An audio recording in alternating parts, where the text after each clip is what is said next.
Kabupaten Cirebon berada pada PPKM level 2. Sedulur Katong, tahu nggak sih kalau Kabupaten Cirebon ini berada di PPKM level 2? Nah, apa saja sih yang harus dilakukan pada kabupaten dan kota yang memiliki kriteria PPKM level 2? Yang pertama, pelaksanaan pembelajaran di satuan pendidikan dapat dilakukan melalui pembelajaran tatap muka terbatas dan atau pembelajaran jarak jauh. Yang kedua, pelaksanaan kegiatan pada sektor non-esensial diberlakukan maksimal 50% WFO bagi pegawai yang sudah divaksin dan wajib menggunakan aplikasi Peduli Lindungi pada pintu akses masuk dan keluar tempat kerja. Kemudian yang ketiga, untuk sektor esensial seperti keuangan, perbankan, pasar modal, teknologi informasi dan komunikasi dapat beroperasi dengan ketentuan kapasitas maksimal 75%. Perhotelan, non-penanganan karantina, dan fasilitas pusat kebugaran atau gym, ruang pertemuan atau ruang rapat, meeting room, dan ruang pertemuan dengan kapasitas besar, ballroom, ini diizinkan dapat beroperasi dengan ketentuan kapasitas maksimal 75% dan wajib menggunakan aplikasi Peduli Lindungi dengan kapasitas 50% serta penyediaan makanan dan minuman harus disajikan dalam box dan tidak ada hidangan prasmanan. Untuk anak di bawah usia 12 tahun harus menunjukkan hasil negatif antigen. Industri orientasi ekspor hanya dapat beroperasi dengan pengaturan shift dengan kapasitas maksimal 75% staf untuk setiap shift dilakukan dengan menerapkan protokol kesehatan. Wajib menggunakan aplikasi Peduli Lindungi, makan karyawan tidak boleh bersamaan.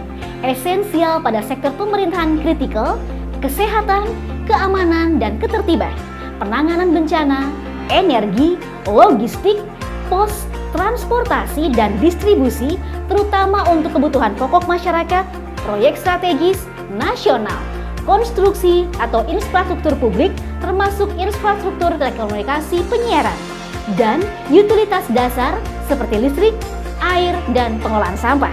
Dapat beroperasi secara 100% menerapkan protokol kesehatan dan wajib menggunakan aplikasi Peduli Lindungi.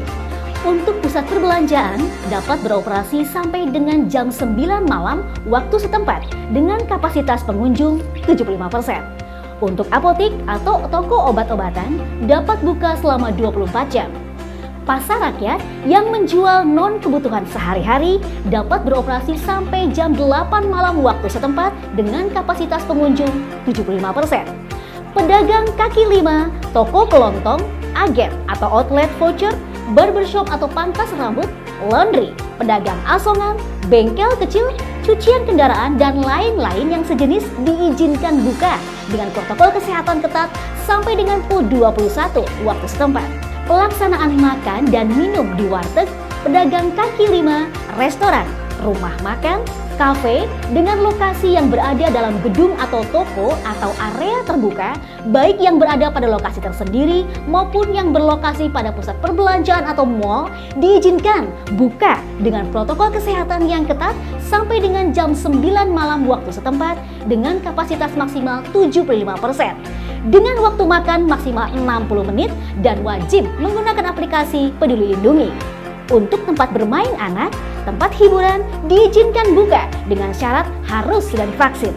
Dengan kapasitas pengunjung 75% dan wajib menggunakan protokol kesehatan yang ketat, juga wajib menggunakan aplikasi Peduli Lindungi.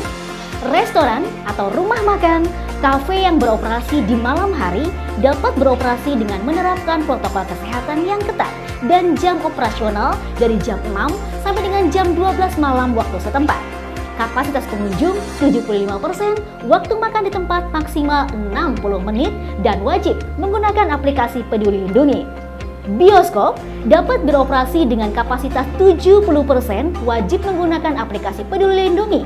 Untuk anak usia di bawah 12 tahun, wajib menunjukkan bukti vaksinasi dosis pertama dan juga didampingi oleh orang tua mengikuti protokol kesehatan. Pelaksanaan kegiatan konstruksi untuk infrastruktur dapat beroperasi 100% dan wajib menggunakan protokol kesehatan. tempat ibadah dapat mengadakan kegiatan peribadatan secara berjamaah dengan kapasitas maksimal 75% dan menerapkan protokol kesehatan serta memperhatikan ketentuan teknis dari Kementerian Agama. Fasilitas umum seperti area publik, taman publik, tempat wisata, dan lain-lain dapat difungsikan dengan kapasitas 50% dengan menerapkan protokol kesehatan dengan menggunakan aplikasi Peduli Lindungi. Kegiatan seni budaya, olahraga, sosial, dan kemasyarakatan diizinkan dengan kapasitas maksimal 50% dengan menerapkan protokol kesehatan dengan wajib menggunakan aplikasi Peduli Lindungi. Transformasi umum, konvensional, online, dan kendaraan sewa rental diberlakukan dengan kapasitas 100% dan menerapkan protokol kesehatan. Pelaksanaan resepsi pernikahan dapat diadakan dengan maksimal 50% dari kapasitas ruangan dan tidak mengadakan makan di tempat. Pelaksanaan PPKM di tingkat RT atau RW, desa atau kelurahan, dan kecamatan dapat diberlakukan dengan mengaktifkan posko-posko di setiap tingkatan dengan melihat kriteria zonasi pengendalian wilayah. Itulah apa saja yang boleh dilakukan oleh kabupaten dan kota yang masuk kategori PPKM level 2.